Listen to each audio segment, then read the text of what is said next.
Yo, what is going on, guys? Winner Kills here, and welcome to round 2 of my local OTS stores mega tournament from this past Saturday. If you guys did not see round 1, it was Ogdatic Lunalite versus Prank Kid Adventurer DPE. Check that one out if you haven't already. And here in round 2, we have Phantom Knight DPE versus 60 card Prank Kids pile, if you will. Prank Kids Adventurer DPE. So let's go ahead and hop right into this one. Austin on the right, newer to our locals, and versus my friend Dan on the left here. Longtime Phantom Knight duelist. You guys have seen him on the channel several times in the past. Deck profiles and feature matches, etc. We'll see him lead here with the Torn Scales, discarding a copy of Fogblade, dumping the Cloak to go ahead and search the Boots, specking Boots to go ahead and link into Cherubini here, of course. 2 level 3 monsters, by the way. We'll see him set, importantly, first a card to the field before he decides to go ahead and resolve the Cherubini. This is important because this helps to play around Ghost Ogre and Gamma. Less so than Ghost Ogre, because they're both pretty prominent hand traps right now in the format, but Ghost Ogre is pretty commonly played in the main deck.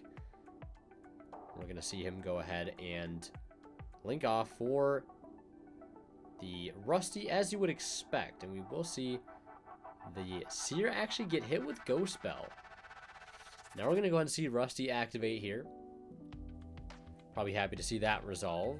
Probably not caring too much about the Bell on the Seer. It is what it is. Might slow him down a little bit, but so long as Rusty is resolving. We'll see him go ahead and activate it, sending Gloves to set a Fogblade, I believe. It might have been Shade. And speaking of Fogblade, we'll see it activate in the grave, banishing 7 Boots. That will trigger Torn Scale. Torn Scale will summon out in defense, and we'll see him go ahead and go into a rank 3 here.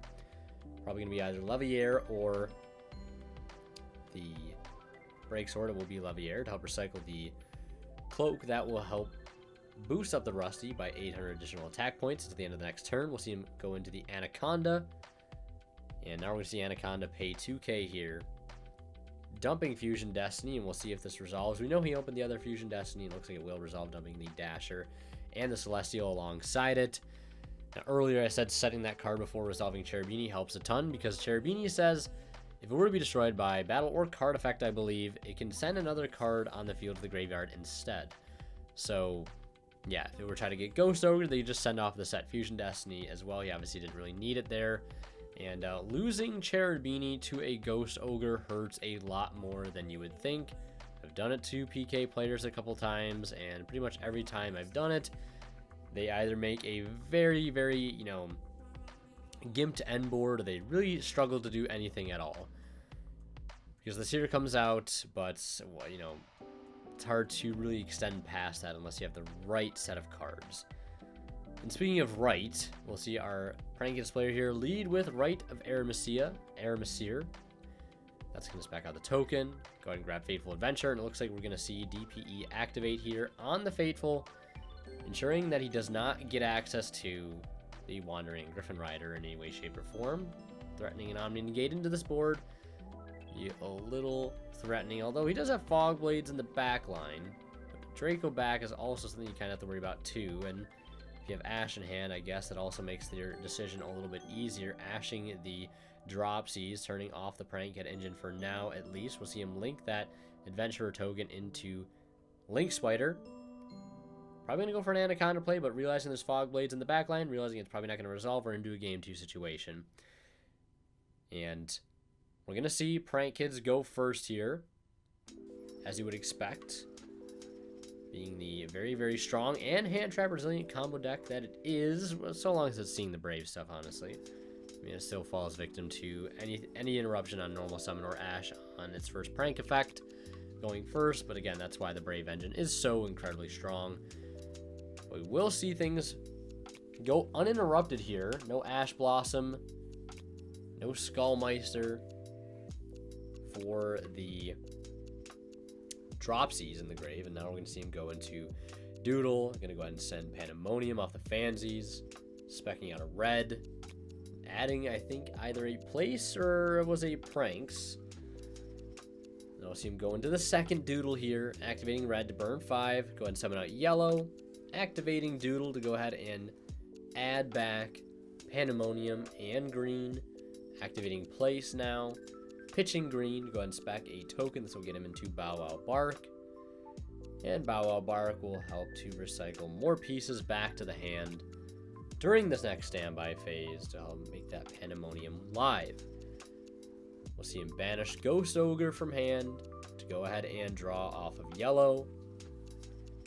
And that will probably do it for a turn here, outside of, unless he has more extenders, let's say outside of just activating the pranks. Go ahead and recycle 3 and draw 1.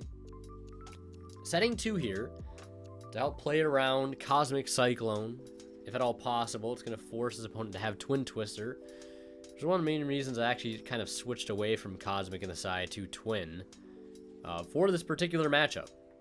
And it also helps you clear back row in general, but helps get rid of that 50-50 of hitting Pandemonium in the standby phase. You can pretty much make it 100% guarantee, so long as there's a situation like this where you have 2 sets. Ghost Ogre is going to ensure that the pranks does not resolve. And Meow, though, is going to stay in Grave. Looks like standby phase, we will see Bow Wow helping to play around talents, etc. We'll see Cosmic get chained and a Lancia chain in response. Not only is it stopping the Cosmic, but it's also going to help shut down a great deal of the Phantom Knight engine, especially this early on. Yeah, perfect example right here of why something like Twin Twister is just so much more preferred in this matchup. I'm playing Sword Soul Tenyi right now, and I know people will side Lancia against the deck on occasion, and I do like Cosmic Cyclone sometimes a bit better than Twin, just because sometimes the discard is hard to afford. But if you're siding in side deck cards, right, you don't want the cards you're siding in to be dead to the cards that they're siding in, because not only will they kill your side deck cards, but also kill your engine. Lancia is a perfect example of like a, 2 birds, 1 stone scenario. Stopping the Cosmic, ensuring that Pandemonium is going to resolve here, as long as he didn't have a second Cosmic, right? And he hits the 50-50. But also shutting off, all the Prank Kids, or all the Phantom Knight cards. And we'll see Battle Butler come out, wiping the boots and the Torn Scales, preventing his opponent from comboing any further. And we'll see him set 1 and pass. We'll see him lead with right. That is going to go ahead and spec the Adventurer token. And I believe this build also only playing 1 Fateful as well. And again, I can see why, but 10,000 to 6,000 of 4K life point gap already, just to the help of Dropsies and Lampsies. And we're going to see him go Battle Phase, swing in for 2K with the Adventurer token. I think another 15 from the Roxy's. Another 15, at least attempting it for another 15 with the Lampsies here. We'll see him pitch a Ghost Ogre for Droplet, just to have its attack. So he does not die here, because this would be game otherwise. Going to leave him at 750. That is if my math checks out, of course. So 750 to 10,000. Really trying to hang on here. So long as there's not another Lancia next turn, he knows he has boots plus Torn Scale in Grave. That could be more than enough to help climb back into this game here, since he really hasn't been able to even establish Cherubini yet. And that is a huge thing at this point. Definitely will allow him a comeback. Still has access to Rusty in the extra deck. Still has access to Cherubini and all those other good in-engine cards. And we're going to see our Prank Kid player continue to extend a little bit here in main phase 2. Going into Doodle, getting everything he needs for, interruptions, setting up interruptions on the next turn, gaining some card advantage, some follow-up. We're going to see him banish a Triple T to go ahead and resolve the Roxy, summoning out red. Then we're going to see him activate Doodle. It's going to add back Pandemonium and the Pranks. And now if he only plays 1 Butler, he is going to need to recycle the other Butler. Or recycle that Butler in Grave to be able to go ahead and resolve the Pandemonium here. It looks like, yep, he is going to recycle probably, I was going to say, yeah, Meow Mew here alongside the Doodle and the Butler makes the most sense. And also setting 2 alongside that Pandemonium. Couldn't just set 1 there because that would make it a little too obvious. But there's another Lancia as he top decks Boots. I think that would have been, I mean, Lancia aside, I don't know if he was playing through that with the double Butler on the way. Well, he wouldn't have had double Butler, just 1. Lancia definitely stealing it there, though. But as we get into this Game 3 situation, I'd like to mention a quick shout out to Imperium Duelists. Guys, don't forget to use my discount code WinnerKills10 off on their site to save 10% off your entire order and support the channel. And don't forget to use the affiliate links I have to TCG Player and the Coldest Water. If you find yourself, shopping on those sites, you can use those links to support the channel while you shop and check out, etc., etc. Small bit of revenue from your purchase will go right back to the channel and helps out a ton. We're going to see our PK player lead things off here, though, with the gloves into Kagamucha Knight. Not the Tour Kage combo he's probably hoping for, but, it is something at least. Helping him get into Cherubini with that extra body, right, to help prevent, things like Ghost Ogre and Gamma causing a problem. And then we're going to see him link everything into an early Appaloosa, I would imagine. Yep, Appaloosa coming out here very early with 3 counters. Help to play around things like Nibiru, etc. Seer will go ahead and revive the Cherubini. No Ghost Spell here. We'll see him activate Gloves. Gloves is going to go ahead and dump the Torn Scales. And then I imagine we'll see Boots here. That will trigger Torn Scales. Go ahead and summon. And we'll get the search off of Boots. Go grab Fog Blade, which acts as another extender. So we will see the Boots. Token Collector in the main deck as well. It's Game 3. It's obviously expected at this point. Pretty good against the Brave pile and PK or Prank Kid stuff. Stopping the token from the pranks, stopping the Brave token.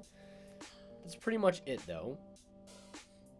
Torn Scales will come out, pitching that Fog Blade that he added to dump Cloak. Now we're going to see Fog Blade go ahead and summon out Cloak. And then we're going to see a rank 3 here for Leviair, detaching the Cloak to go ahead and help recycle some resources here, bringing back the Gloves. Link 3 into Rusty.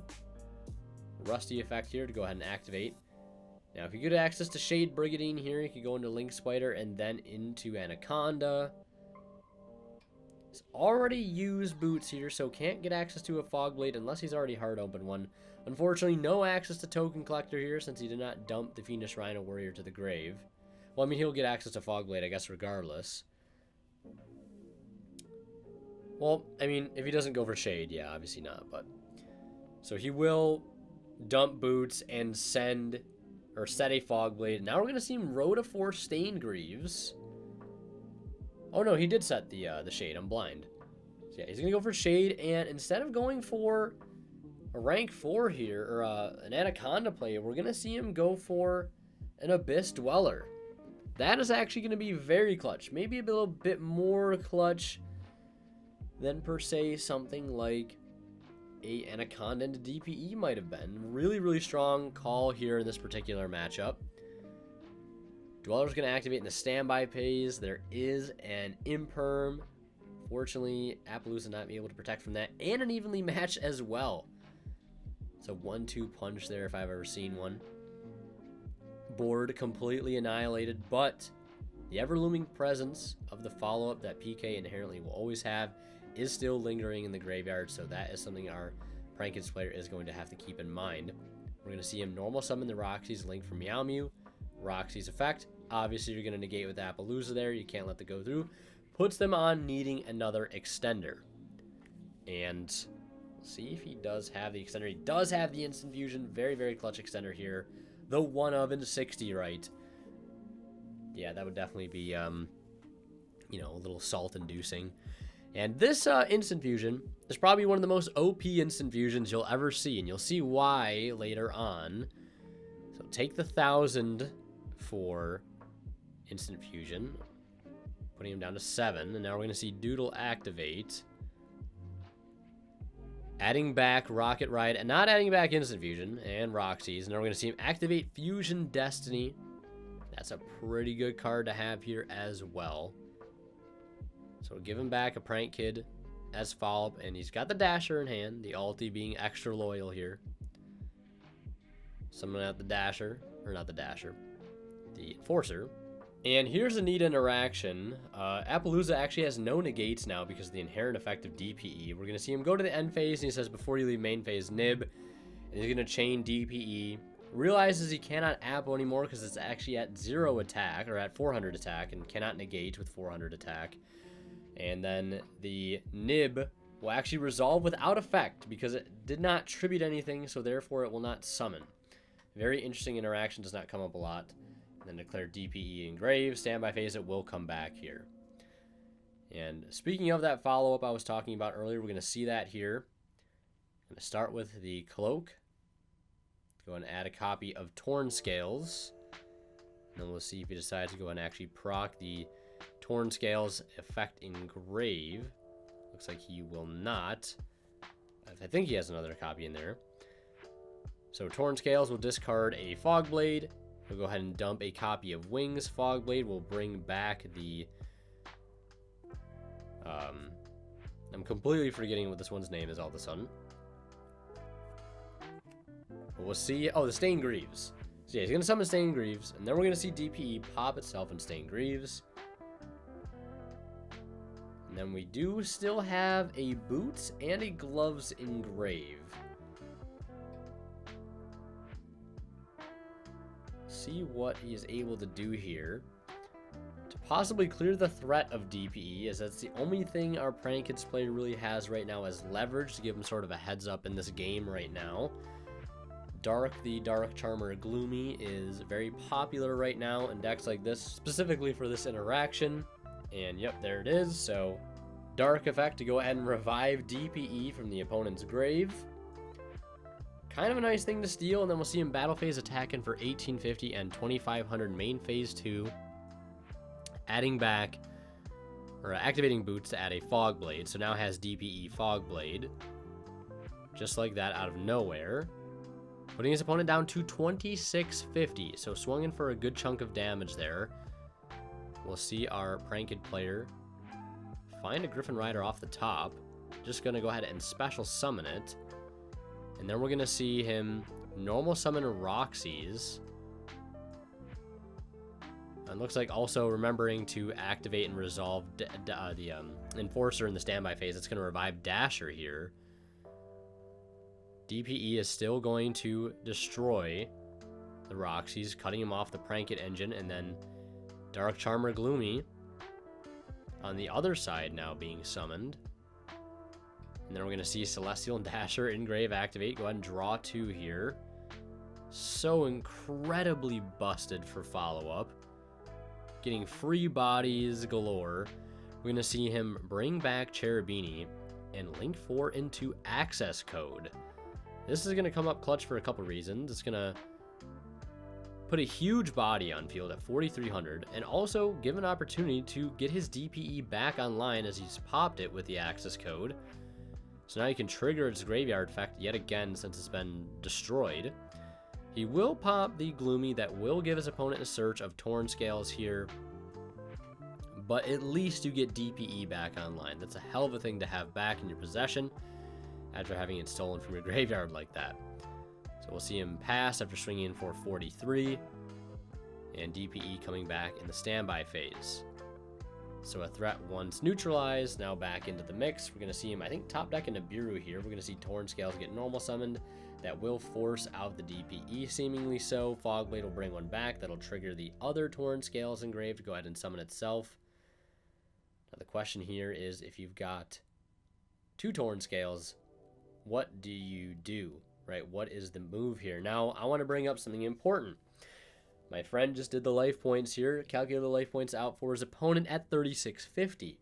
Now, I went back and checked the original footage with the audio, and I think what happened was the 1,000 life points the Prank Kids player should have lost was not calculated. So our Prank Kids player, unfortunately, my good buddy Dan right now does not realize, and it pains me to watch this, and I know I told him this, and he was not happy about it to have this happen because it's such a simple thing, but you know, it does happen to the best of us. And that 1,000 life points not being calculated here is actually going to matter quite a bit. See, Break Sword, clear the threat of the access code. That's why you always got to pay attention to those life points, folks. Keep track of both yours and your opponents.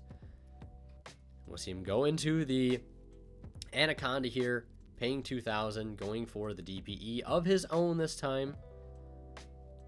And yeah, this is game on board. That is 3,000 damage from the Anaconda and the DPE.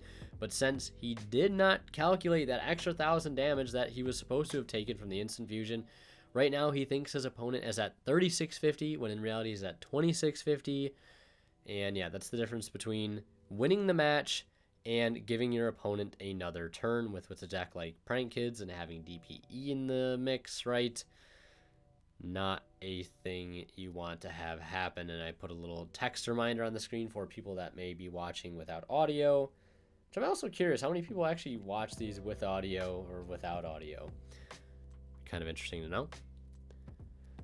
But yeah, so unfortunately passing just shy of game there. I took the life points away from the Prank Kids players. Technically the game should have ended there, but right, you know, that's not how it ended up playing out. So DPEs are exchanging here with DPEs, including the Prank Kid engine. And we'll see if our Prank Kid player actually has a play to make. He does not, but DPE going to save him here. 650 damage right now is all he thinks he has to do. Even if both these DPEs trade, can he get that 650 damage on board somehow? We're going to see him go ahead and commit the normal, I believe, to the Ghost Ogre, which is rather unfortunate. I believe he top decked the Fusion Destiny. And drawing into Rhino Warrior, and I believe it was an Ash Blossom. And it looks like in the end phase here, we are going to see DPE tag out for hit the other DPE, then both DPEs activating here. Yeah, Ash and Rhino Warrior being the draws off Celestial. So both players have burning their Celestial and Dasher here. Standby phase, both DPE is returning. I keep saying Dasher, I don't know why. And there's a top deck of Place. This will go ahead and secure him a Lampsies. But how good of a Lampsies will it be if it's going to get popped when it's normal summon? So we shall see. Unless he decides to preemptively use DPE here, which he definitely can do. It looks like DPE is going to just pop. Okay, he's going to pop the Ghost Ogre here, which I guess is also technically a problem as well. And opting not to pop his opponent's DPE, which is rather strange. I mean, I guess I get it. You want to clear the other unknowns. And the DPE is just going to come back anyways. And we'll see him set there, actually. And not commit the normal summon of a Prank Kid. Maybe because he doesn't have a Meow Mew left. I can't even remember at this point. We're going to see DPEs just crash here.